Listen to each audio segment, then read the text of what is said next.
I'm going to talk about my favorite books again.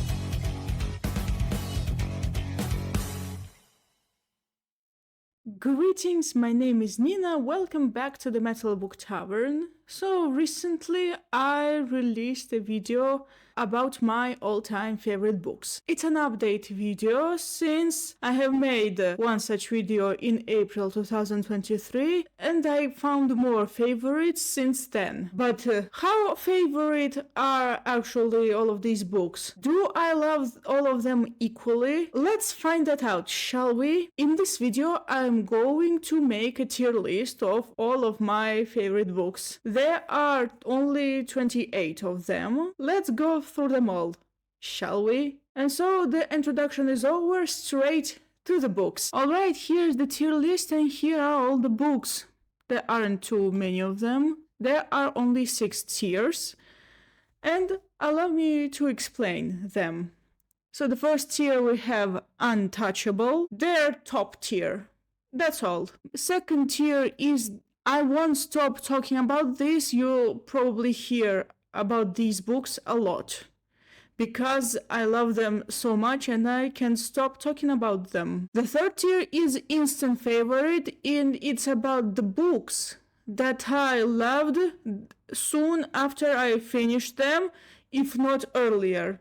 Yes, I have 2 examples of books that I ended up loving before I even finished them. Next tier is I needed time to appreciate this. This tier means that this favorite didn't become a favorite instantly. So yeah, these books needed time to become my favorites. The 5th tier is the nostalgia is strong with this one. Of course, none of the books in this list is favorite purely because of nostalgia. Sure, all of the books in this list are absolutely brilliant, and even if I pick up an old favorite now, I'd still love it, but it's mostly the nostalgia that makes the book strong. It means that whenever I think of these books or read them, it's more the older times that I think about rather than the books themselves. And like I said, none of the books I love are driven purely by nostalgia. Books that are nostalgia driven, they don't end up in my favorites list. And the 6th tier, I don't think of these books that often, but I'll reread them. Now some confession time. I think this is absolutely normal. The book can be my favorite, however, I can go on without thinking about them. Sure, they may be at the bottom tier, however, they're still my favorite. They're still in the top tier of books in general. They have a readable value. Yes, sure, all of the books in this video, they have a readable value. However, I'm highlighting this low tier because, yeah, sure, I don't think of these books that often, but they're interesting enough to read them again and again. Okay? Let's do this. Okay, the first book over here we have 1984 by George Orwell. Gonna confess, I don't think of this book that often, but I'll reread this. Oh, I also forgot to mention that the covers of the books in this video, well, the English covers of most of these, they are the same covers of the editions that I own. And this edition of 1984 I do own. I originally read it in Russian and did not intend to read this in English until I saw this beautiful edition, and then I was like, sure, I'd love to read it again. Yeah, definitely this book is planned for a reread this year in English. I'd love to appreciate the original language of the book.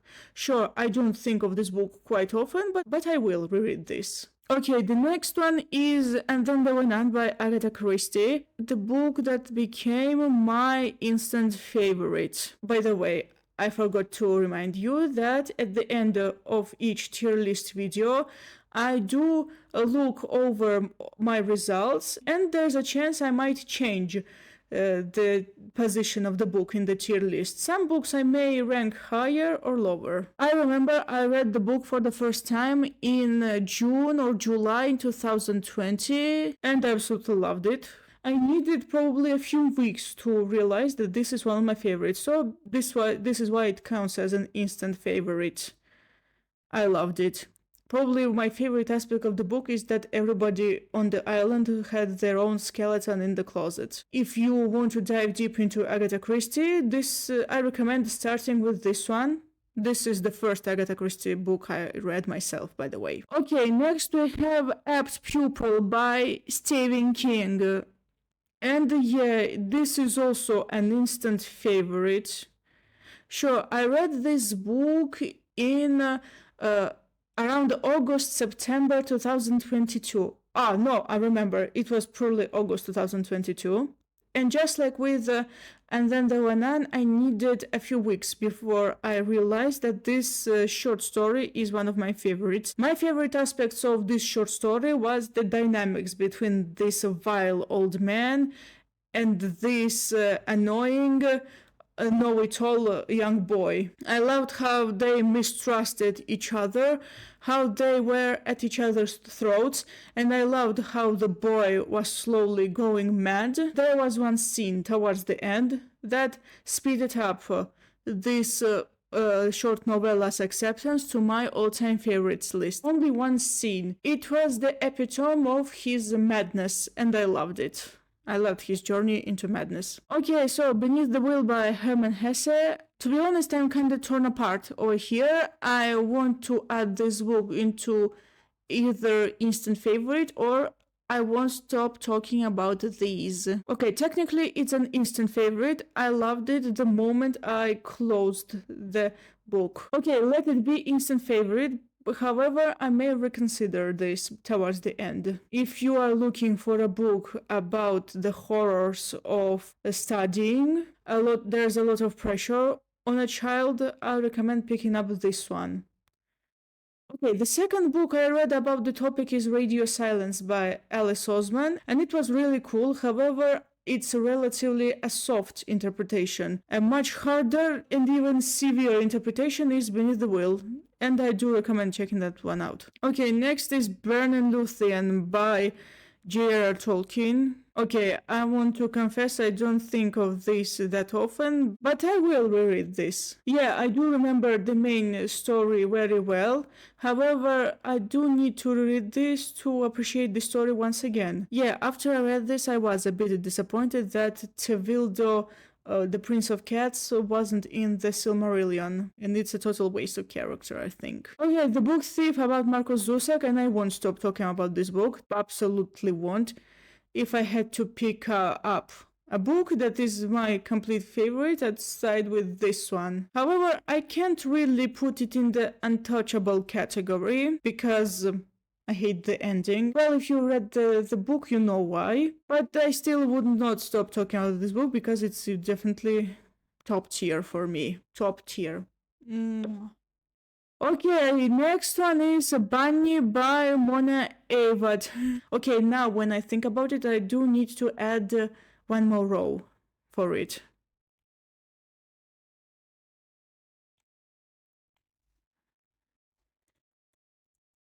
Oh.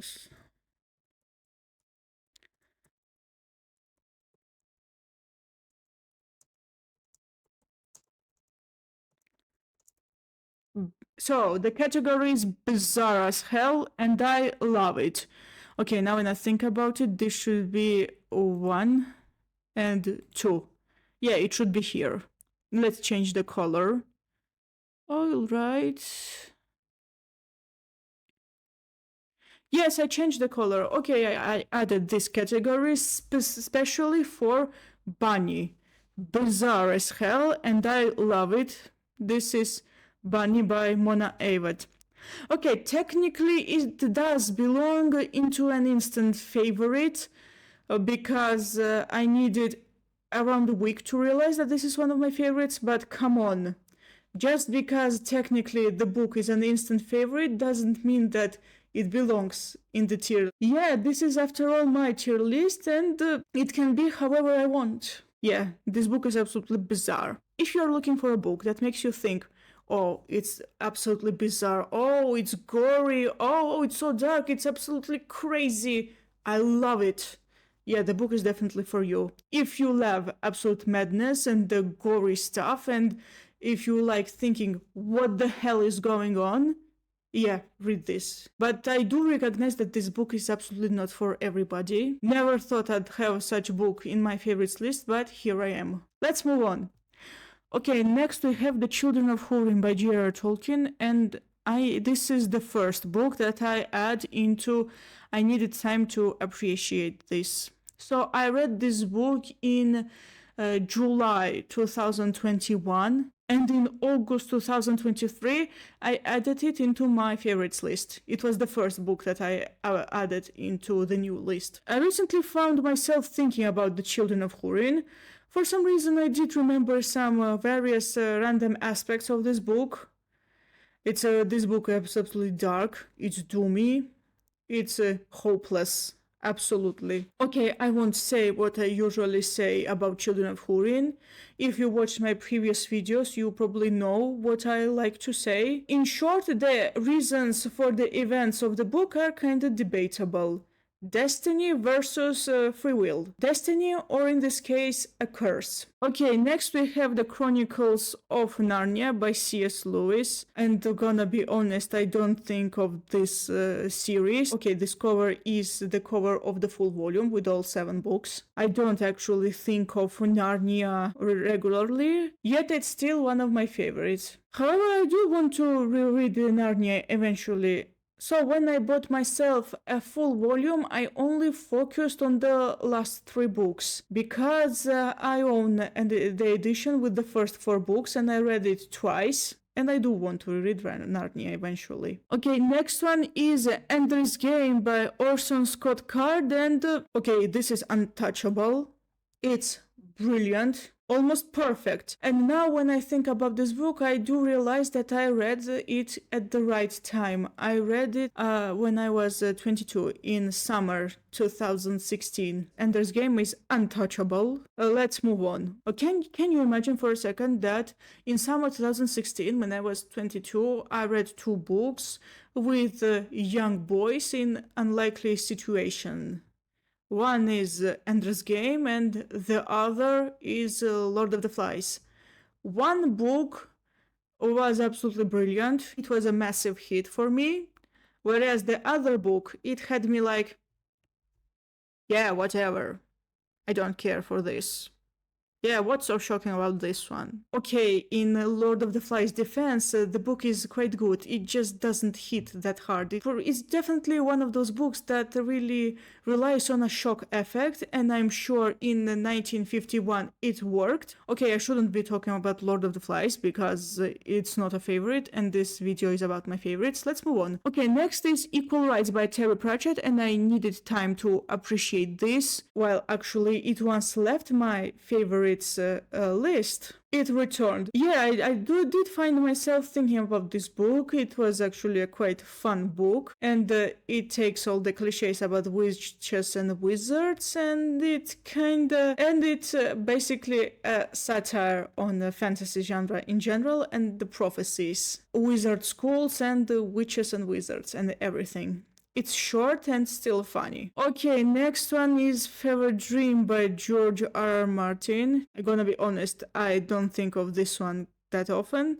At the moment, as for January 22nd, 2024, I'm rereading this book. By the way, the cover on the video is the English edition that I own that is completely butchered. Yes, quite an underrated vampire novel. Okay, The Handmaid's Tale by Margaret Atwood. I don't think of this book quite often. I read it 3 times, and I'm going to read this book again. Definitely, it has a readable value for me. Next one is Harry Potter and the Philosopher's Stone, and untouchable.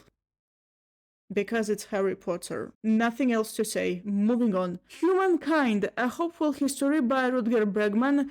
Read it last summer, and it definitely became an instant favorite. Okay, an instant favorite, it's a book that became a favorite in less than a year. Children of Húrin and Equal Rights, they took years. Humankind took a few months. So yeah, an instant favorite. It counts. I absolutely love how the author writes. It's not just about what he writes, but how he writes. It's definitely an easy read, but it also has a lot of interesting information, and the author's manner of writing is really good. If you want some positivity, definitely go check it out. Okay, next one is A History of Heavy Metal by Andrew O'Neill. I'm divided where I should put it. It's either I won't stop talking about this category or bizarre as hell, and I love it. The book actually isn't very bizarre, however the author's writing style kinda is. Yeah, definitely let's put it into the top tier. I won't stop talking about this book. It's definitely basic. If you are getting into metal, I recommend picking that book up. And even if you are an advanced metalhead, I still recommend picking that one up. However, be prepared. The author can be kinda offensive. There's a lot of profanity in this book, but it's also very fun. Lots of fun. Okay, next one is I Am Ozzy by Ozzy Osbourne. And you know what? Unlike A History of Heavy Metal, I'm definitely going to put I Am Ozzy into bizarre as hell and I love it category. This biography is brutally honest. The best part about this biography is that you don't have to dive deep into Ozzy's music, be it solo or Black Sabbath, to appreciate it. Even if you have only heard of Ozzy, simply as a public figure, not as a vocalist, you can check it out freely. Okay, next one is Just Kids by Patti Smith, and it became an instant favorite. I needed weeks to appreciate this. So Bunny and Just Kids I read in December 2023 and quickly became my favorites. Okay, next one is The Last Unicorn by Peter S. Beagle, and it's an instant favorite. I loved the book before I finished page 100. And this is the book that made me realize that classic fantasy is definitely my thing. Can't wait to read Earthsea by Ursula K. Le Guin. Okay, Misery by Stephen King. Okay, this one is a hard one. I don't really think of this that often, to be honest. However, unlike the first 5 books in this tier, I don't know when I'm going to read this again, and I don't think I will pick up again anytime soon because it was way too frightening for me. Yes, absolutely amazing psychological thriller, but was very frightening. The plot itself is great, and the dynamics between this writer and his crazy fan is, very stunning, but still very frightening to me, and this is why I can't reread the book whenever I want. I like these 5. Okay, Molly Moon's incredible book of hypnotism by Georgia Bing. This is a childhood favorite. Where should I put it? The nostalgia is strong with this one. An amazing book in many ways. The first one definitely. The second one was way too boring, and I liked the third one, but I still loved the first one more. Okay, The Name of the Wind by Patrick Rothfuss, and I won't stop talking about this book. I love it. Okay, I could have put this book into the instant favorite tier, but it was way too brilliant, and it's worth talking about it for various reasons. Okay, The Never-Ending Story by Michael Ende. It became an instant favorite. I don't need to read this again though, because there are details that I would have loved to remember.